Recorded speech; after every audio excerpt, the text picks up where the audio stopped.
Spelman College officials abruptly suspended classes today after school leaders received a bomb threat this morning. Spelman is the latest black college to receive a bomb threat in the U.S. While authorities have not located or detonated explosive devices at any of the nation's historically black colleges, the feds say they take each threat seriously.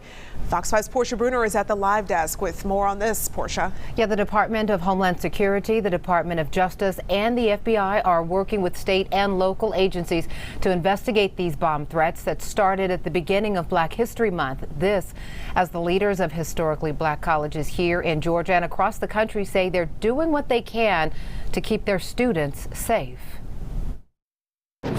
Spelman College in Atlanta suspended classes Tuesday morning and closed the campus while Atlanta police and other authorities investigated the latest bomb threat on a black college. Spelman now joins Morehouse, Albany State, and Fort Valley State on the list of HBCUs in Georgia, part of a growing list of black schools threatened nationwide. Last week, nearly 20 of our nation's HBCUs received bomb threats over the course of 2 days. The Southern Poverty Law Center hosted an online forum among leaders of historically black colleges Tuesday to address the state and federal investigations into the bomb threats. The SPLC believes this was a racist attack that aimed to not only disrupt the start of Black History Month, but the perpetrators, we believe, wanted to send a message that even learning while black is not safe from hate.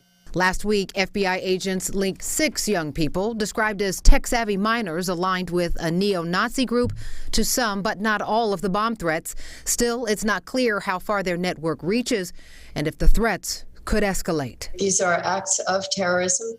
The fact that they haven't yet led to an explosion, thank God, does not change the fact that these are acts of terrorism. Black college leaders believe the bomb threats against HBCUs should be a concern to all Americans. 3 months ago, you have bomb threats at Ivy League institutions as well. So this becomes complicated because we're dealing with white supremacy, as I call them, the Kitty Klan, and all of that in this CRT environment. That's why this is elevated.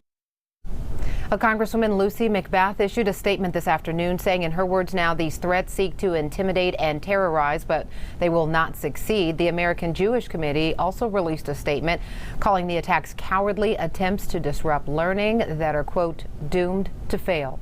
At the live desk, Portia Bruner, Fox 5 News.